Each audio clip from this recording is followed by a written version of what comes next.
So, Matthew, did you hear about the controversial outfield celebration that happened just after we recorded our last episode on Monday? Maybe? If you'd heard about it, you wouldn't be saying maybe. This isn't a maybe situation, Matthew. So, you know how since Drew Gilbert has come back, they're like doing a different celebration in the outfield like every night? Yeah, not just the group hug anymore?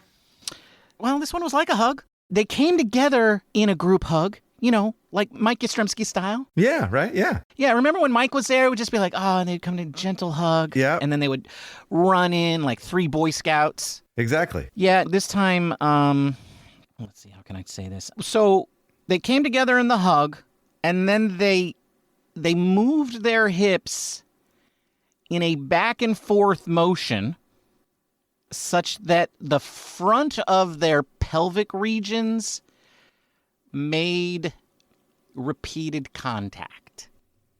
Wait, what? I don't know how that could be more clear. I'm sorry. I'm not visualizing this. Could you be a little more specific? Maybe ask ChatGPT. Yes, sure. We'll ask your good friend ChatGPT. Let's do that. Okay. Please explain to my brother in terms he can understand that we can say on a recording about what the Giants did in the outfield on Monday. You know to what I am referring. Okay. Okay, we'll try this one. The players celebrated by aggressively emphasizing the hinge function of the human body. Nope. No? Okay. The outfielders appeared to communicate team camaraderie through synchronized anterior hip propulsion. What? Yeah, no, there's way too many big words in there for you. I don't know what ChatGPT was thinking on that one. Ooh. Giants players engaged in synchronized, hip-driven body movements of questionable athletic necessity. I still don't get it. God, they were cocktail, fire trucking each other, Matthew. Oh, yeah, I get it now. Oh. Yeah. Okay. So how does that happen? How do they come up with something like that? Oh, Matthew, you know who came up with something like that. Oh, you're right. Drew Gilbert. Yes. Yeah. What was surprising to me is how does Harrison Bader agree to that? Isn't like Harrison Bader like a 40-year-old man? Yeah, but he's a baseball player. That's true. My question is, what about poor Jung-hoo? Okay, so my thinking is that the translator was not present when this arrangement was made. They kind of maybe like just made some finger motions and then gave him the thumbs up, and he probably just said thumbs up, and then next thing you know, he's having a group moment in the outfield. Hit it, Bob!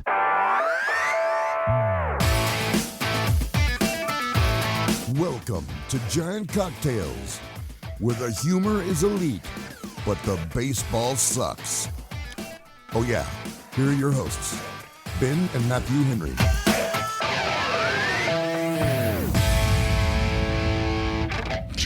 Wow, Bob. I get it. It's not like they lost to the Dodgers. We're still on sucks. It doesn't get better than that until they're at least at homeostasis, Ben. We've talked about this. Whoa.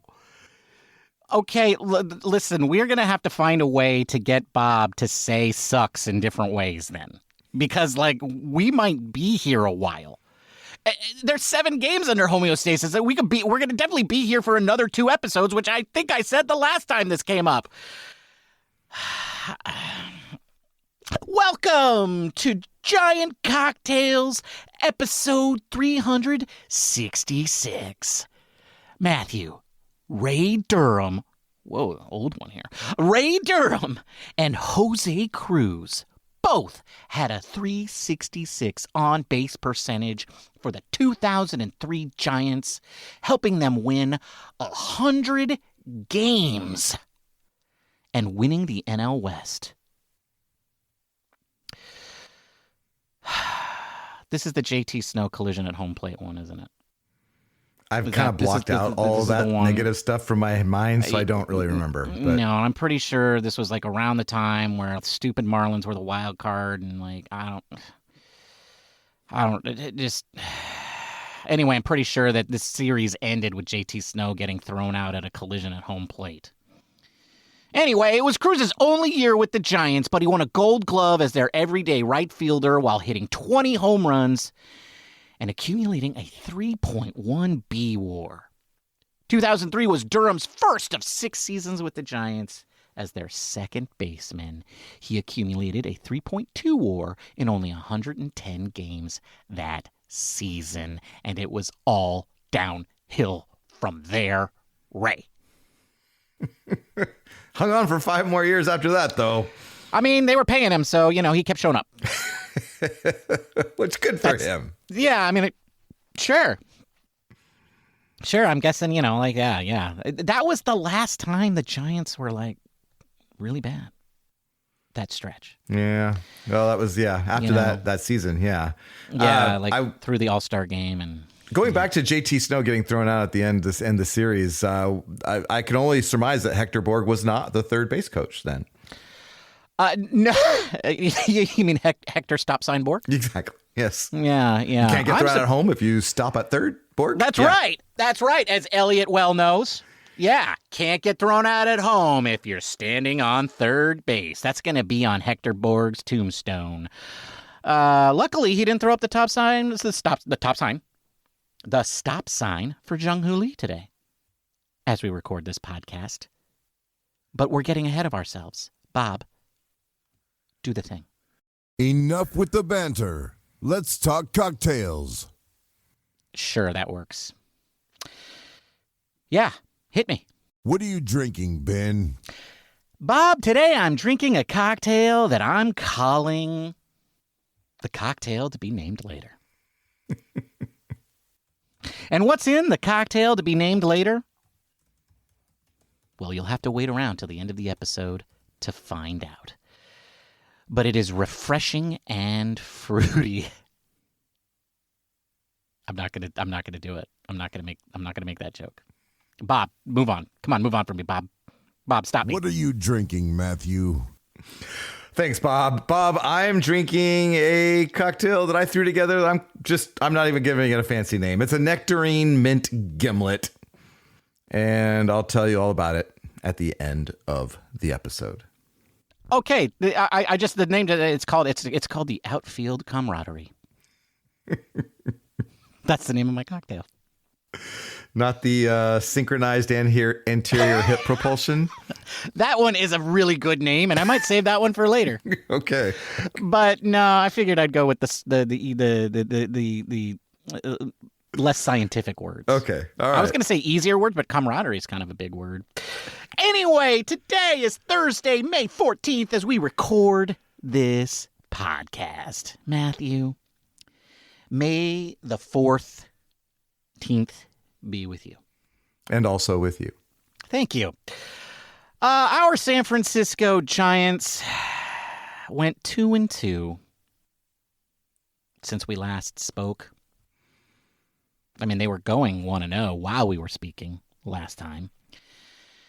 After winning 2 in a row against the stupid LA Corpos in what's it called? It's called Clorox Congac Field or something. Yeah, it's called Clorox Clinical STD Testing Field.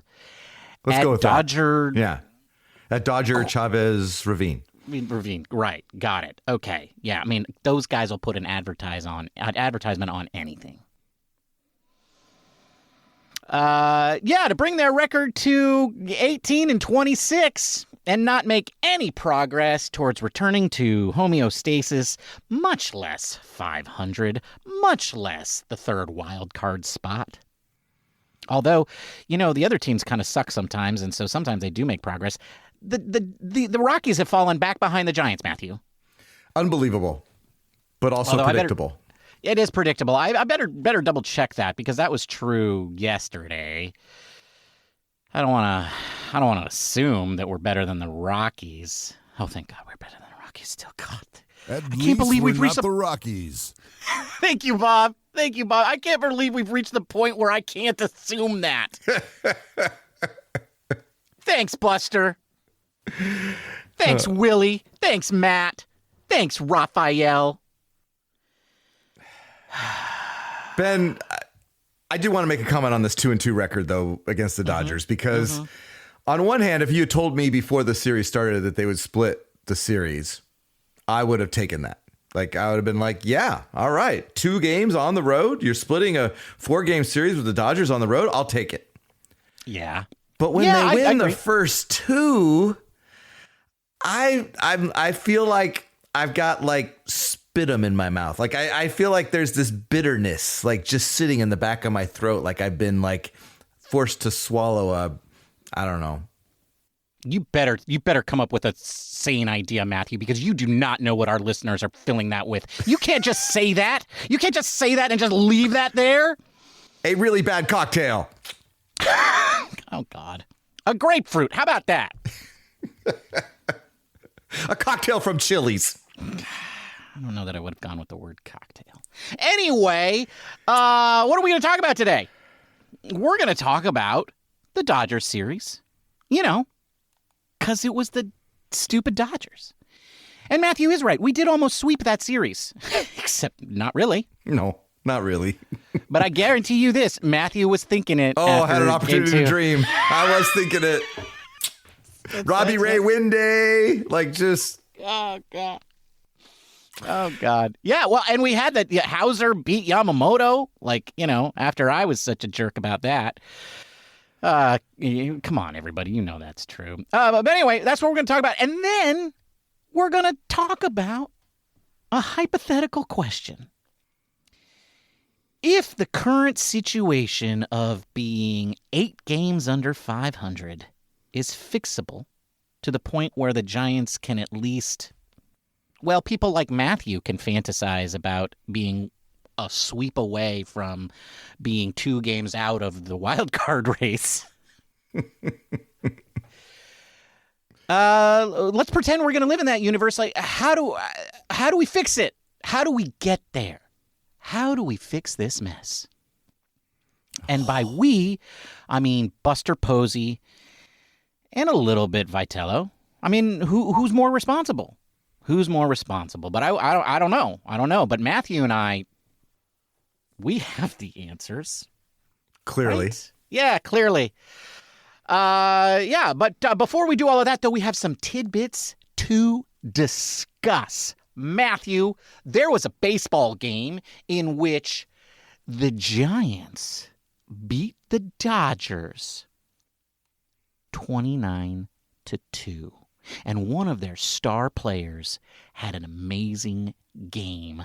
And one of the other star players also had an amazing game, but it wasn't as amazing because the other guy did so much better. Tell us about it.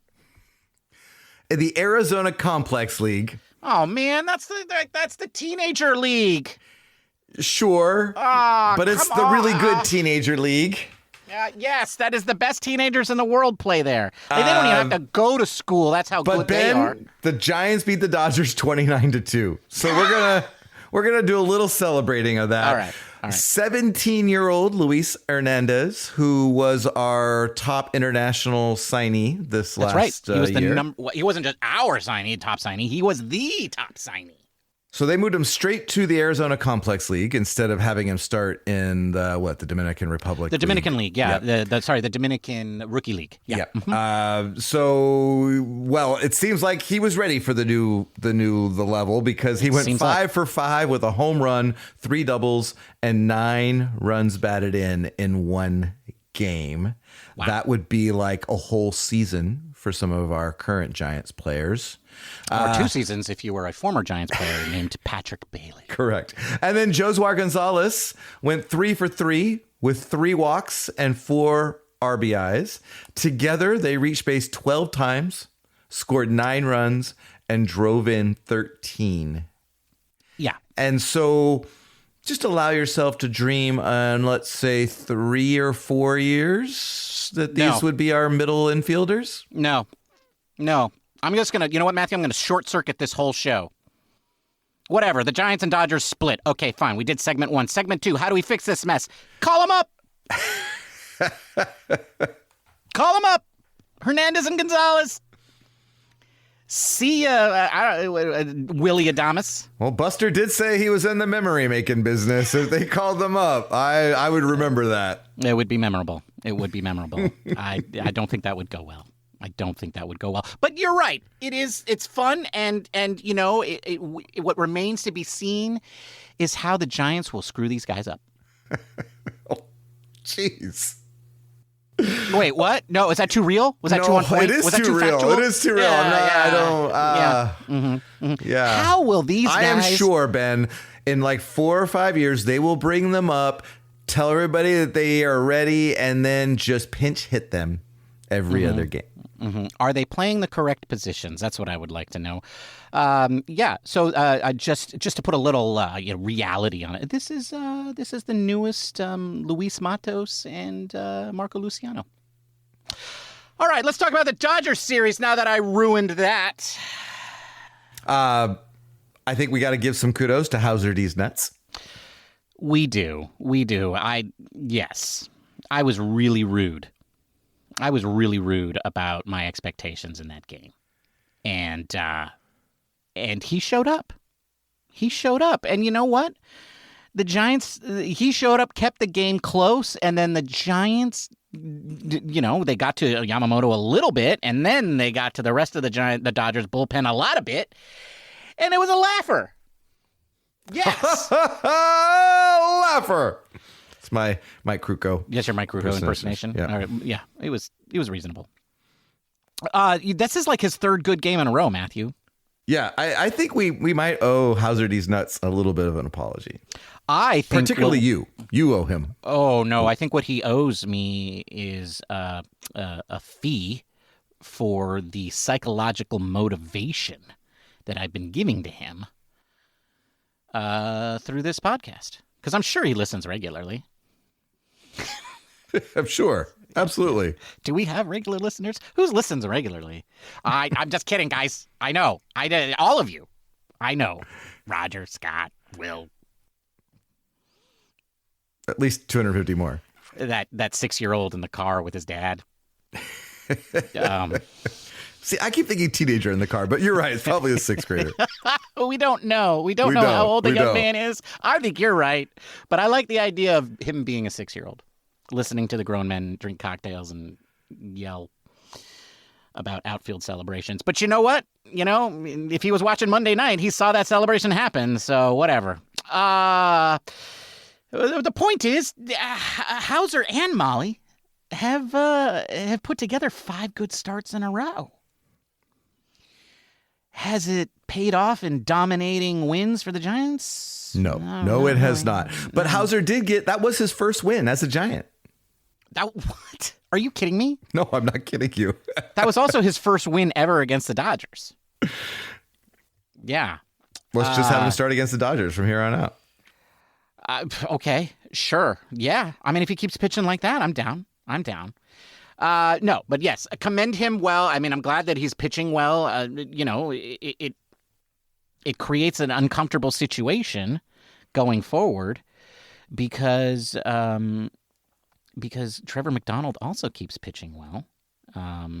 Molly keeps pitching well, and so, you know, but Logan Webb's going to come back after he ices his knee for a couple of weeks, and something's going to have to, you know, push is going to come to shove. But it's a good problem to have, I guess. But you know what else I also noticed about this series, Matthew? What's that? For at least the first 2 games, which was that the Giants scored late, but often. Right? It was like this offense was so anemic for so long that you forgot that could happen. It was like if they don't score in the first inning, they're not going to score at all. And suddenly that has gone away. And it was especially nice to see them take advantage of what is admittedly, I think, the Dodgers' weakest point, their bullpen. But they poured on the runs 2 days in a row. It was, God, it was a relief. It was a relief to see it happen. Well, it was a relief. I still even when the games are close, like I kept waiting on that Hauser game that I think I watched the last like 3 innings with holding my breath the entire time.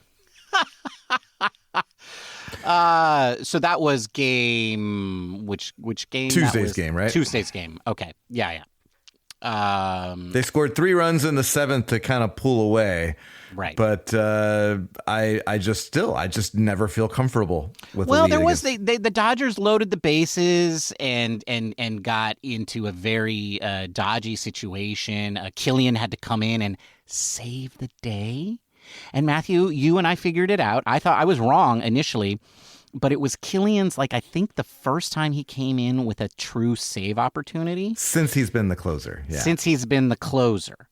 And it was only that, though, because the bases were loaded. So, because they had a 4-run lead, which he secured, and then he finished off the 9th, and he got his first career.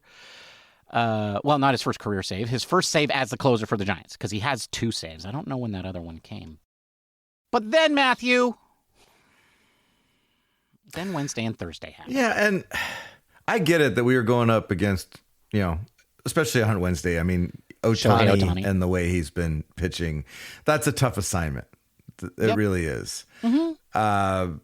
But also, I think, Ray, especially Ray and Roupp lately have been not as efficient. Yeah, I mean, Ray just they got to him. 2 home runs, 7 hits. It was not a good start. But yes, but also in general, yeah, Roupp and Ray have really not done the bullpen for the Giants any favors. Like, Roupp always feels like he's keeping the Giants close, but man, it's a tough ride. It's not comfortable. He gets into the 5th inning and he's thrown like 70, 80 pitches. So you know that if he runs into any trouble, he's not getting into the 6th. And so the Giants bullpen is going to have to go 4 innings or, 3 innings plus or, 4 innings plus. Which, like, I mean, as good as this bullpen has been. Well, 3 innings plus when you're losing. Fair. Well, I mean, yeah, especially when you're on the road. Yeah. Yes. But, I mean, the point is that we need both of these guys to be a little bit more efficient. Because, like, even when they're, like, keeping the game close, they're getting into, like, this is what happened today as we record this podcast on Thursday with Roupp, right? Gage comes in, right? At least we were to the point where it didn't have to be Borucki, but, like, I mean, Gage didn't get it done. And then, he let both of Roupp's runners score, and then he let his own runner score, and then the game, like, at that point, it was, like, game over, And it would be nice if those guys could just be a little bit more efficient. Maybe not throwing 80, 90 pitches going into the 5th inning. Well, yeah, I mean, he pitched 4 2/3 innings and he threw 95 pitches in those 4 2/3 innings. Not nearly good enough. Not good enough. It's kind of a trend that we're seeing and going in the wrong direction. And I think it was probably what to me was the most disappointing part about the last 2 losses were how Ray and Roupp performed. Was I surprised that the Giants offense didn't do much? No. Well, you can't be surprised now, right? No, you can't. I'm not surprised at it. I'm annoyed because it seems like they had been finding their stride, especially with Rafael Devers, right? Devers is definitely hitting the ball better, which makes a huge difference. But it's still a very just streaky up and down offense, and it's just like, ugh. So, but nonetheless, not surprising, right? Not surprising. No. But when and you throw the disappointing starts from Roupp and Ray on top of that, and it's just kind of like, come on, guys. Well, Roupp threw 105 pitches today in 5 1/3 innings. I just you're really relying on a bullpen that's kind of now not the strength that they were earlier in the No, season. they're not, because, well, one, Miller is down. Walker, who wasn't horrible to begin the season, imploded. So you lost two parts that were reliable, or they were. I don't know that they were reliable. Like, I don't know that I would. Look, no, stop.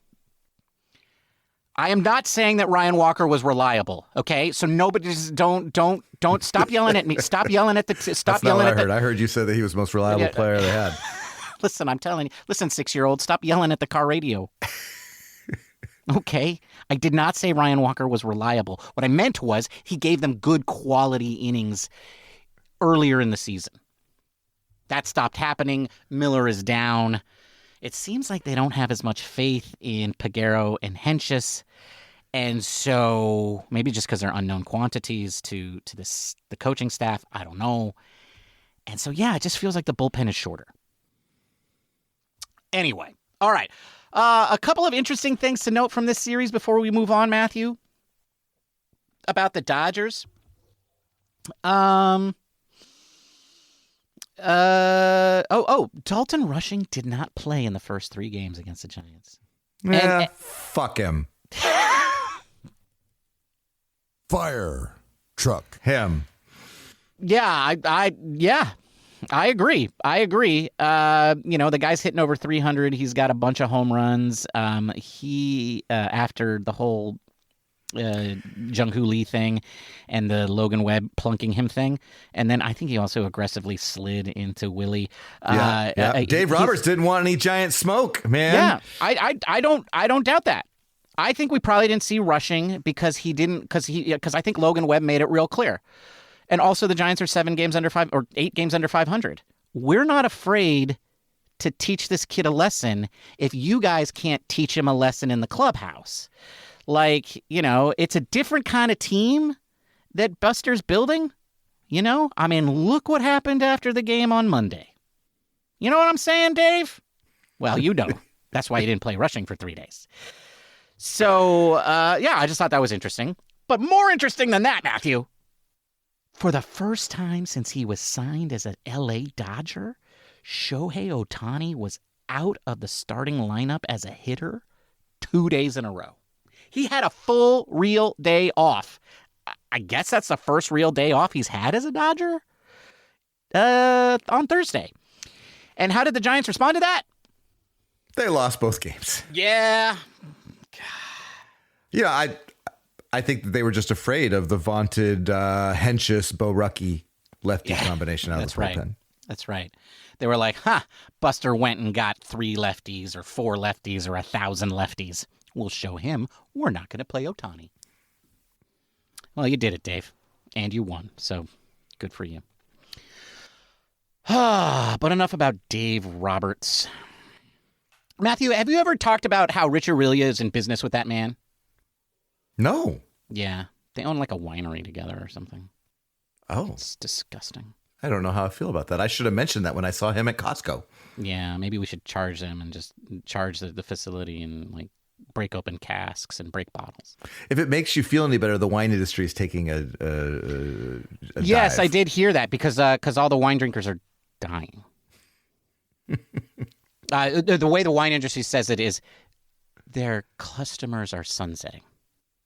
Well, that's a very nice way of putting it. Yeah, they're dying. Yeah, but basically boomers drink a lot of wine and they don't drink when they're dead. Sucks for the wine industry. Maybe we should start a wine industry podcast, but I don't want to do that, Matthew. Instead, I want to fix a harder problem. What's that? The 2026 San Francisco Giants. Oh, God. Wait. Yeah. No. Yeah. How? What? No. Okay. Look, it's fixed. Okay. Oh, is it? No, Is it fixable? No, I don't. No, it's not fixable. But this is a hypothetical. Like, let's say that it is. Okay, we need stuff to talk about on the podcast, so let's just talk about how it's fixable. Yeah, I mean, we probably should have done this 2 weeks ago, but it didn't occur to us because we were still just thinking, how could it be this early? And then they're already out of it. And this is this is what we get for the Buster era 2 years in. It's like they're the worst they've ever been since 2017. All right. Well, let's give it a shot, though, because I do have some thoughts on this. Okay, good. Thank God. Thank God. Okay. Because we got 13 minutes left on this clock. The first thing that we need to talk about, Bob, who constructed this roster? Buster Posey. Why do you say it? That's so rude. That's right. And how would you explain Buster's ability to put together this roster? Buster's drunk. I feel like that might be a real reason. Is he hitting the bottle? Because he has given Tony Vitello a roster that is so unflexible. Unflexible? It's not moldable. You can't change it. It's very rigid. It's anti-flex. So there you go. Rigid. Yeah, it's rigid. And so right now we have a situation where we have a young manager who is confronted with players that should be playing well that aren't, and yet he has no flexibility to make any changes. But where I would start is the outfield. Okay, because you're not dealing with multi-million-dollar contracts out there, with the exception of Jung-Hoo Lee. But at this point, you got to do something. So looking... Can I ask you a question? Sure. You a question? Okay, so you're saying the problem is the roster is not flexible. Correct. And you're going to fix it by making it more flexible. I'm going to give some suggestions, yes. I don't know if this will solve it, but this is one of the ways to address this issue. Okay. First of all, dude, no, that's not. You got it. No, this is the answer. Okay. All right. This is the answer, Ben. Yeah. Okay. All right. Like you're a caller on talk radio, Matthew. Come on. Okay. Ramos. Well, so you look at let's just go back to the Gabe Kapler era. The good old days. And I know that many Giants fans were so up in arms about the platooning. Mm-hmm. But folks, right now, we need to look at some serious platooning. We are not platooning now, folks. How do you like the results? So Elliot Ramos in left field is the only one that I think could play every day. His numbers back it up. He's at least league average or around that for both right-handers and left-handers. I have his stats right here in front of me, Matthew. Okay, give it to me, Ben. His OPS plus relative to the league split against right-handers is 94. Okay, so this is how the league hits right-handers. He is 6% below average. Okay, so he's not average, but he's almost average. Okay, so not great, but okay. Against lefties, he's 163, so he is 63% better than average. And that's what an everyday player looks like. Correct. It's very rare when you got a guy that's going to do 163 OPS plus against both lefties and righties, right? So one of the sides, but he is almost league average against righties. That's good enough. Leave him in left. He starts every day. Now, center field. That's Harrison Bader territory. Andrew Gilbert territory. No, that's Harrison Bader territory. Andrew Gilbert territory, Ben. Okay, we gotta change things up. We gotta move it around. We gotta accept the fact that Bader is not very good against right-handed pitching. Ben, how good is he against right-handed pitching? Well, this year, Matthew, he is a. Whoa, wait, is that right? He's a -2, Matthew, compared to the rest of the league. That means he's 102 points worse. 102% worse than every other player? Than average. Than the average player. Yeah. So he's probably not starting him against right-handers would be a start. Yeah, against lefties, he's a 143. There you go. It's very good. Very good. But he's god-awful against righties. Now let's look at Drew Gilbert. So Drew Gilbert against right-handers, what's he doing? Against right-handers, Drew Gilbert, I mean, he's not like a world beater, but he's a 119, 19% above average. I'll take it, because that's better than -2. Yeah, well, maybe Gilbert should just play every day then. Well, how's he against left-handers? Okay, let me check. Dear God. Matthew, he does not have a single hit against left-handers this year. He is a -100 on the OPS. So he's 200% worse than league I don't average. think you can be lower. I think that's as low as the scale goes, Matthew. It probably is. I guess if you're 0 hits, you're going to be as low as you can go. Sorry, he should not play. So he should not play against left-handers. But you put Bader and Gilbert, the Badert, if you will. Gilbert. I don't know, Badert. Let's go with Badert. But that player becomes a pretty solid center fielder, I'd say. Yeah, well, but I'm concerned about that because if they're not playing at the same time, Matthew, then we might not have as many hip propulsion exercises in center field. Oh, that is a way. We'll have to give that up, Ben. We'll have to. Defensive replacements. Sacrifices have to be made. No, defensive replacements. I don't have to give up anything. You're right. Okay. This is fine. Okay, all right. And then in right field, you got Jung-Hoo Lee. And, okay, I'm going to guess that against right-handers, he's doing okay. I mean, I guess, yeah. I said that Ramos was okay against right-handers with a 94, so I guess Lee's 98 is okay. It's pretty close to average. He's average, which means he's better than half of all major league hitters. Correct. Against right-handers. I think that's fine. How is his hitting against lefties? I mean, it's not good. It's not bad either. It's not good. It's 83%, Matthew. Okay, all right. So my solution, Ben, is either you go out and get a right fielder, a right-handed right fielder for that matter, to be your fifth outfielder that you platoon with Lee, or you stop calling Jesus Rodriguez a catcher and just rotate him into right field against left-handers. You make him the right fielder who platoons with Jung-Hoo Lee. I like that a lot, actually, because then you carry two catchers, but then you have Rodriguez there, so you can do crazy stuff when you have a third catcher. Correct. Yeah. Okay. Ooh, I like that. So my thought is create more flexibility. I also, well, you had some thoughts. What you might have some thoughts. What are your thoughts on? Well, okay. So this? here's my thoughts. Okay. Because you were all like, Buster's the blame. Blah blah blah. I hate Buster. Blah blah blah blah blah. Matthew, I have a tattoo artist that you may want to visit. And you're like, Vitello's fine. Vitello's like, he's all that in a bag of chips. Like he's just got a bad roster.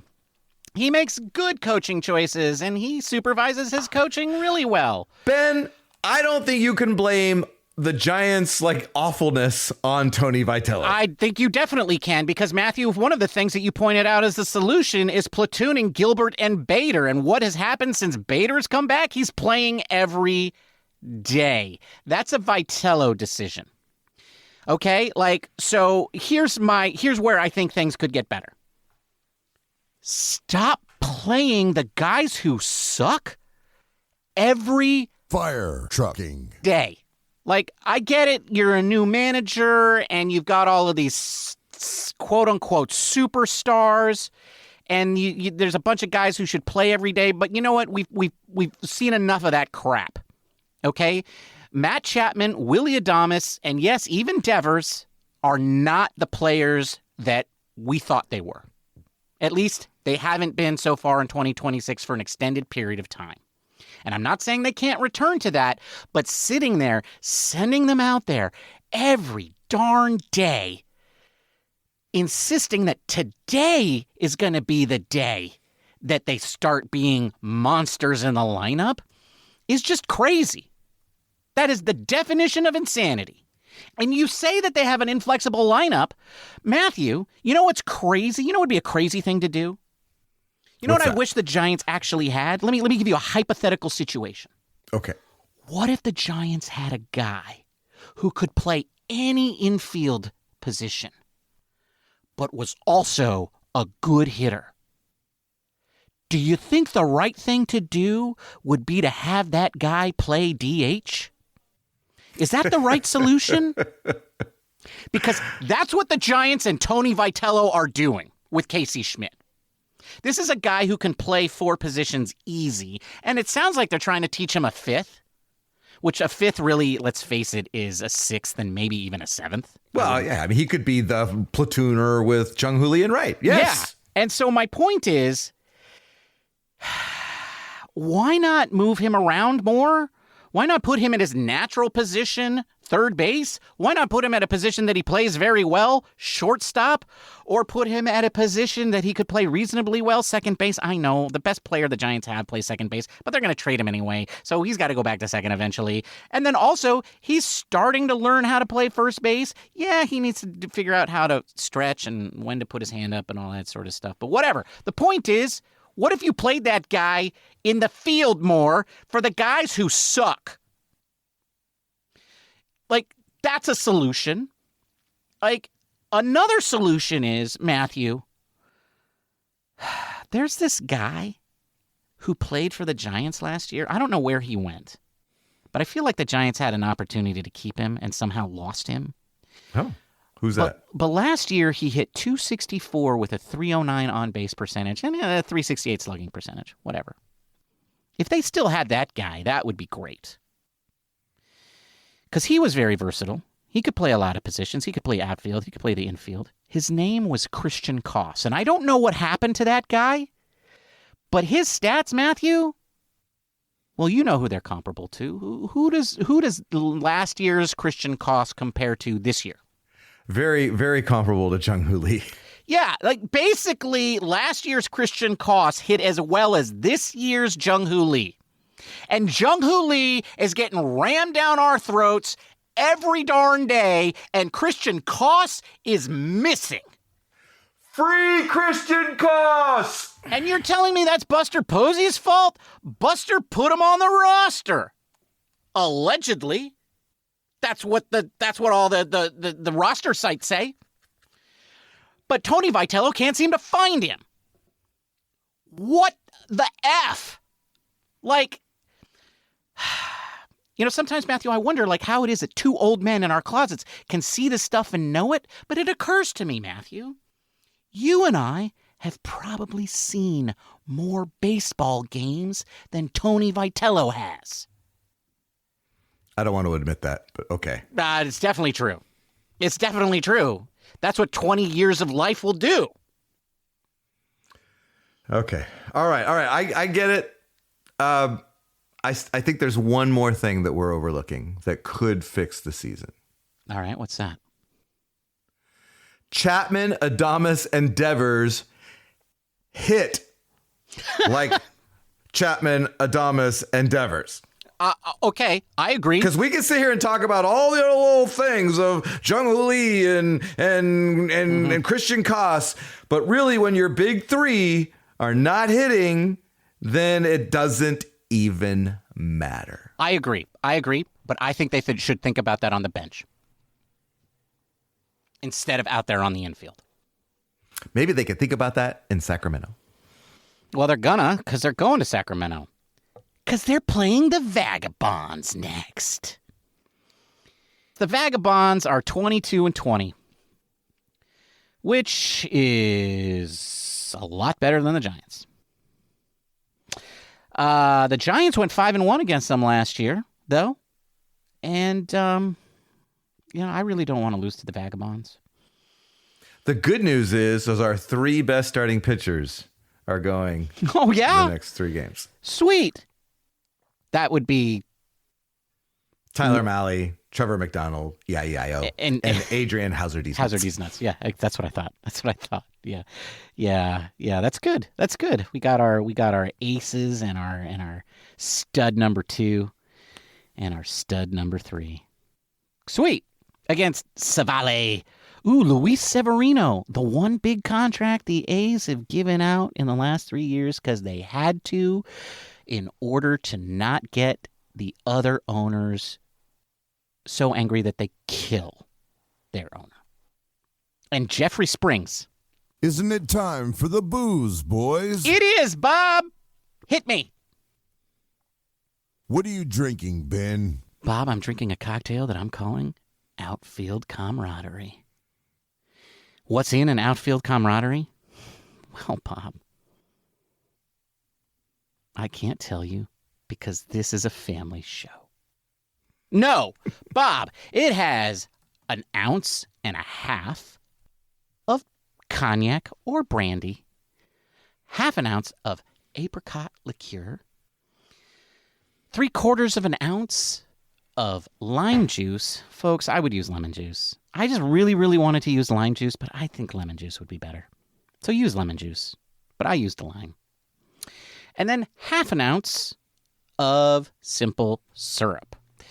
Put all of that into a shaker with ice, shake it until it's well chilled, and then strain that into a coupe glass and garnish that with, well, a dried lemon wheel in your case would be good.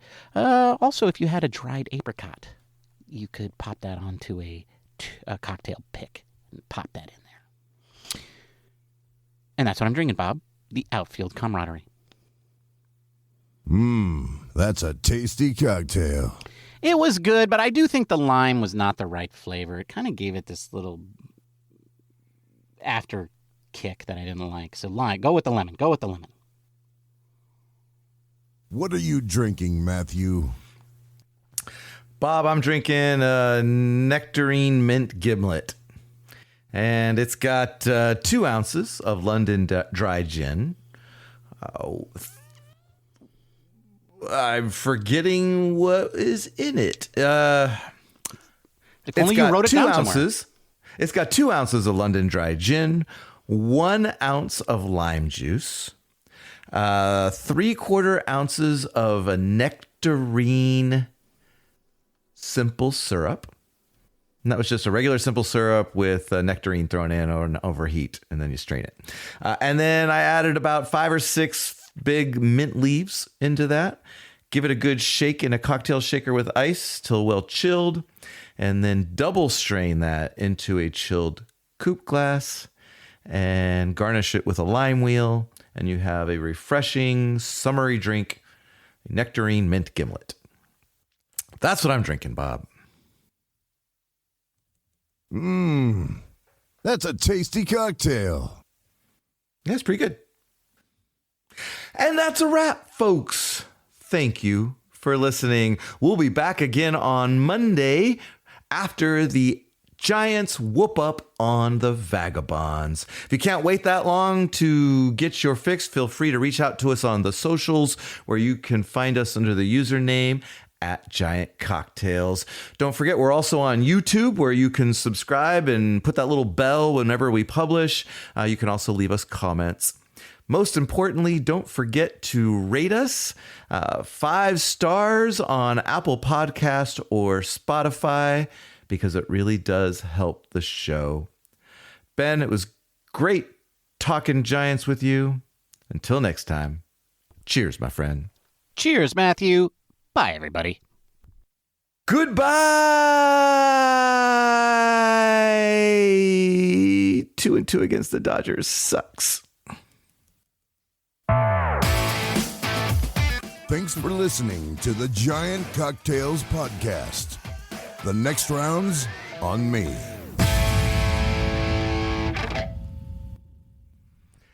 Bob went and scouted the Vegas A's and made a little money, so he's willing to buy everyone a drink, apparently.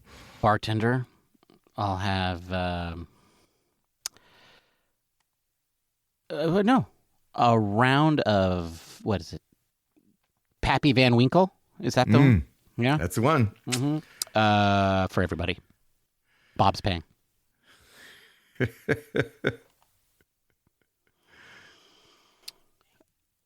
I should have taken that accounting job. Yeah, you're definitely going to need another gig after this, Bill, Bob. I need a raise. Okay. Matthew, give Bob a raise. All right, I will double what he's making now. Sweet. You're welcome, Bob. Don't ever say I didn't do anything for you. Is that good enough? What? I mean, is it good enough? No, Matthew. They're 8 games under 500. It's definitely not good enough.